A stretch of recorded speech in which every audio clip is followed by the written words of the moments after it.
Hi guys, welcome back to our channel Tech 1008. So this is another video of our series in developing skills in Java programming.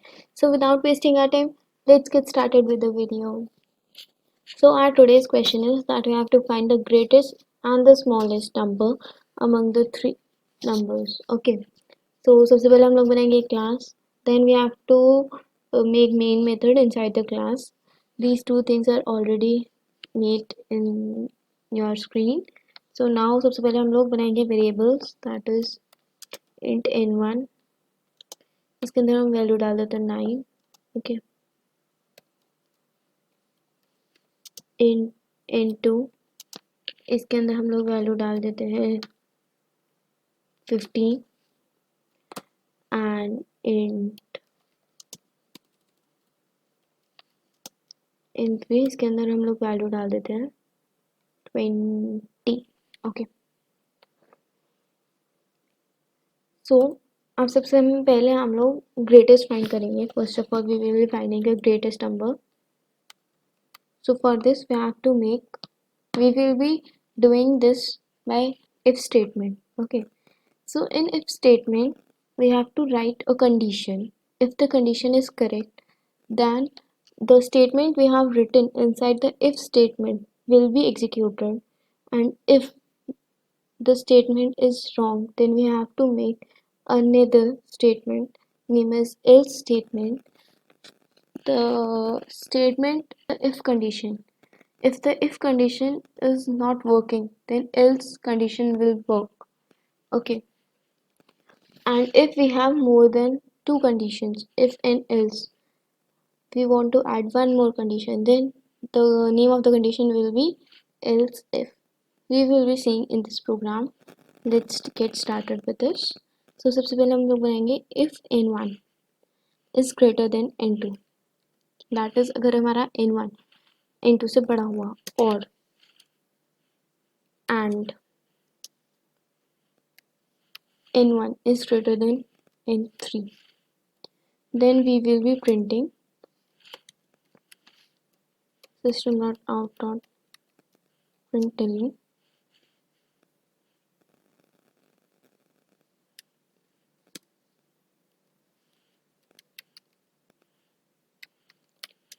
greatest element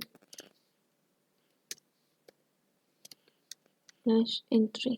okay, so इसका मतलब ये है, इसके अंदर हमने दो condition, if condition के अंदर हमने दो चीज़ें लिखी हैं. अगर हमारा n1 n2 से बड़ा हुआ और अगर हमारा n1 n3 से बड़ा हुआ, here this is an end operation. in end operation अगर हमारे दोनों कंडीशंस ट्रू हुई तो ही हमारा जो स्टेटमेंट प्रिंट स्टेटमेंट है वो करेक्ट वो प्रिंट होगा. अगर नहीं हुआ तो ठीक है. अगर हम लोग इसके अंदर ये लगाते हैं और स्टेटमेंट, दिस इज एन और स्टेटमेंट, और ओके, तो और व्हाट डज और वर्क्स इज, अगर हमारा n1 n2 से बड़ा हुआ और n1 n3 से बड़ा नहीं हुआ, मतलब अगर हमारा इन दोनों कंडीशन में से कोई एक भी कंडीशन ट्रू हो गई तो हमारा स्टेटमेंट प्रिंट हो जाएगा. लेकिन हमें तो दोनों कंडीशन प्रूव करने हैं ना. तो अगर हमारा n1 भी n2 से बड़ा हो और n1 n3 से बड़ा हो तभी हमें प्रिंट कराना है. तो जब हमें दोनों कंडीशंस ट्रू करनी है तो हम लोग एंड लगाते हैं. एंड मतलब जब दोनों कंडीशंस ट्रू होगी तभी हमारा प्रिंट होगा. ओके, सो हमारा इफ स्टेटमेंट में हो गया. अब हमें दूसरा प्रिंट कराना है else if. else if मतलब we want to add one more condition over here. अगर हमारा n1 n2 से बड़ा हुआ और n1 n3 से बड़ा हुआ तो हमारा n1 प्रिंट होगा. सॉरी, ओके, अगर हमारा n2 n3 से बड़ा हुआ तो ऑब्वियसली अगर n1 n2 से बड़ा नहीं है यहाँ पे, ठीक है, अगर हमारा n1 n2 n3 से भी बड़ा हुआ और अगर हमारा n2 n1 से भी बड़ा हुआ, ठीक है, तो हम इसके अंदर क्या प्रिंट कराएंगे, n2 प्रिंट करा देंगे. Let's copy this statement. तो हम n2 प्रिंट कराएंगे. ओके, क्योंकि दोनों कंडीशंस ट्रू होंगी. और अगर इन दोनों में से कुछ भी नहीं हुआ, else else is the last statement over here कि अगर ये दोनों सारी कंडीशंस फॉल्स हो जाती हैं तब हमारा else चलता है. अगर सारी कंडीशंस में से कोई भी एक कंडीशन चल गई तो हमारा else नहीं चलता है. else is the last condition or the last option that will run. Okay, and it is not important to mention else over here. Okay, अगर हमारा n1 n2 से बड़ा हुआ और n1 n3 से बड़ा हुआ तो n1 प्रिंट हो गया, n2 n3 से बड़ा हुआ और n2 n1 से बड़ा हुआ तो n2 प्रिंट हो गया. ठीक, अब जब ये सभी नहीं चलेगा तो क्या बड़ा होगा, जब ना n1 बड़ा है ना n2 बड़ा है तो n3 बड़ा होगा. तो there is no need to write condition over here, we can directly write greatest statement will be n3. It is common sense कि अगर n1 बड़ा नहीं है, if अगर if स्टेटमेंट नहीं चली मतलब n1 बड़ा नहीं है, else if नहीं चली तो मतलब n2 भी बड़ा नहीं, तो मतलब क्या बड़ा है, n3 बड़ा है. Or there is one more thing you can do, you can write a condition in else if also. Means यहाँ पे हम लिख सकते हैं else if n3 is greater than n1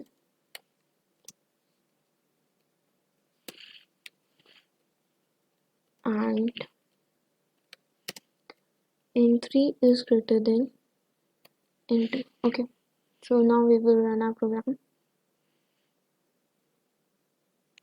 So see, greater element is 20, तो हमारा सबसे बड़ा एलिमेंट 20 था, तो मतलब n3 वाली हमारी कौन सी कंडीशन चली, else if की कंडीशन चली. अब अगर यहाँ पे हम लोग ये हटा देते हैं, else if की कंडीशन हटा देते हैं, मतलब मैं तुम्हें सबको else चला के दिखा रही हूँ. सपोज हम else के अंदर कुछ कंडीशन ही नहीं लिखते हैं, बस else लिखते हैं. अब हम रन करते हैं.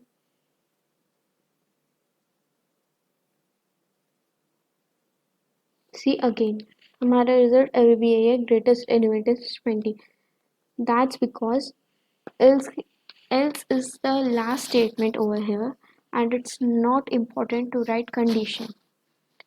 else के अंदर हम लोग कंडीशन नहीं लिखते हैं and it is not important to mention else over here. We can also write else if, and else if के अंदर हम लोग कंडीशन लिख के भी लिख सकते थे जैसे मैंने आपको पहले दिखाया, बट हम else लिख के भी कर सकते हैं. So there are two options, choose whatever you like. Okay, so अब हम लोग क्या करते हैं, ग्रेटेस्ट आ गया, अब हम लोग स्मॉलेस्ट करते हैं. So likewise we can also find smallest. Oh, so likewise we can also find smallest also here. Okay,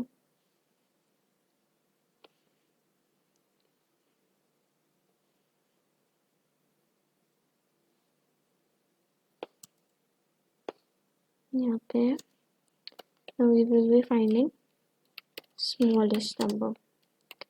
So हम लोग if statement लगा के smallest number तो find कर ही सकते हैं.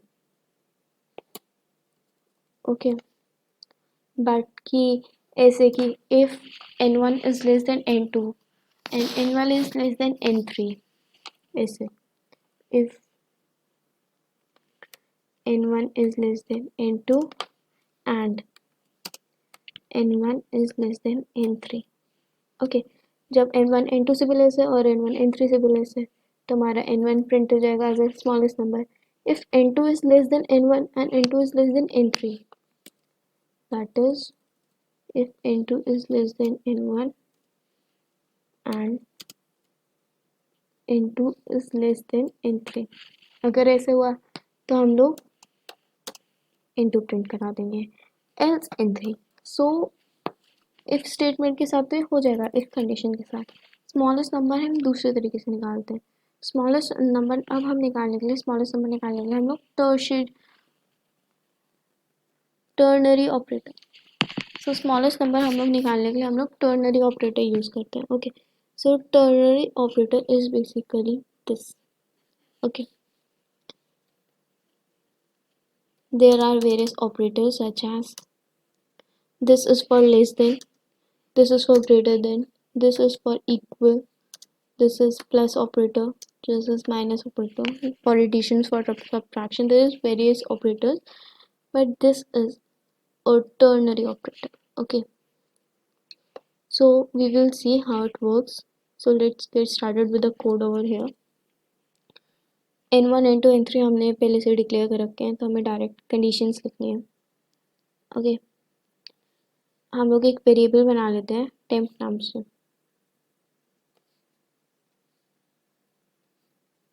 ये भी बनाते हैं direct int temp. Okay, temp के अंदर हम लोग अपना रिजल्ट स्टोर कराएंगे डायरेक्ट कि टेम्प के अंदर अगर हमारा n1 लेस है n2 से। ओके, जैसे हम लोग इफ के अंदर कंडीशन लिखेंगे वैसे ही लिखेंगे, लेस देन का ऑपरेटर लगाया ये लेस देन वाला।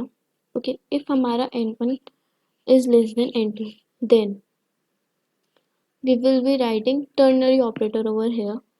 तो ternary operator चेक करेगा कि हम कंडीशन हमारी, ये ऑपरेटर चेक करता है कि हमारी कंडीशन ट्रू है या फॉल्स। अगर हमारी कंडीशन ट्रू हुई तो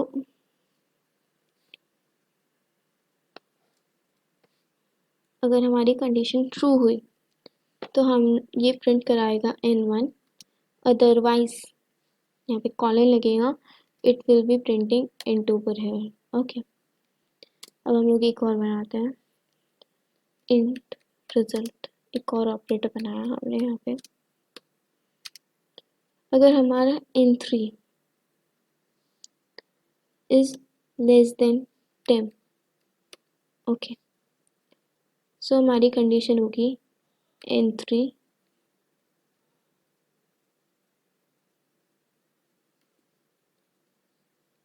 and then tempt। Okay, so basically here it is कि अगर हमारा n1 n2 से छोटा होगा, अभी हमने n1 और n2 में चेक कराया यहाँ पे टेम्प्ट के अंदर कि अगर हमारा n1 n2 से छोटा है तो वो n1 प्रिंट कराएगा और वरना वो n2 प्रिंट कराएगा। अगर हमारी कंडीशन करेक्ट हुई तो जो वेरिएबल पहले लिखा होगा कॉलन से लेफ्ट साइड में वो प्रिंट होगा, और अगर हमारी कंडीशन फॉल्स हुई तो जो वेरिएबल कॉलन के राइट साइड में लिखा होगा that is n2 over here, oh n2 is written over here, तो हमारा n2 प्रिंट होगा।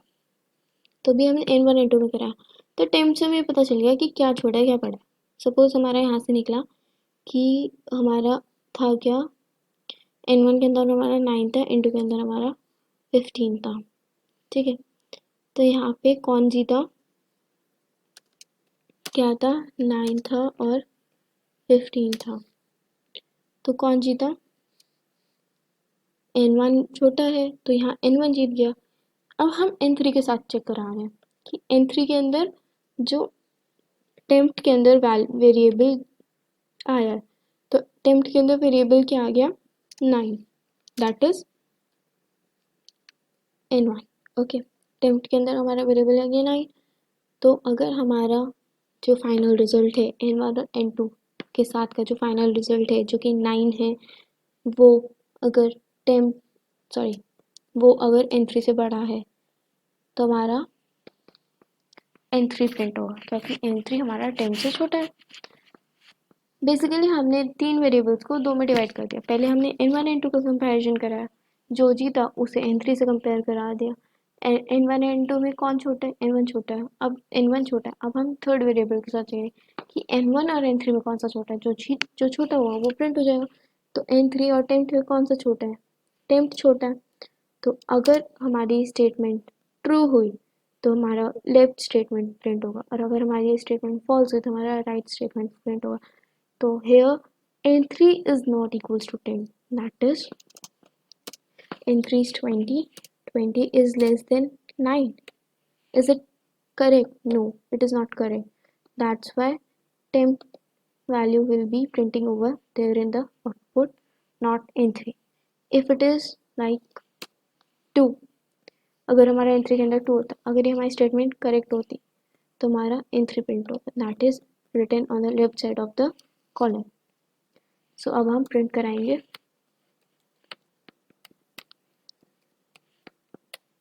system.out.println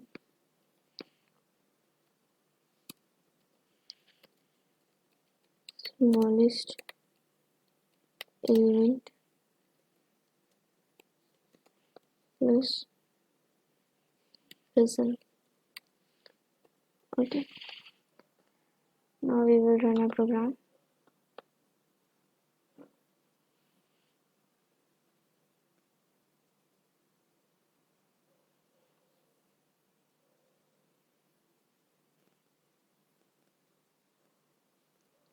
as you all can see that our smallest element is n1.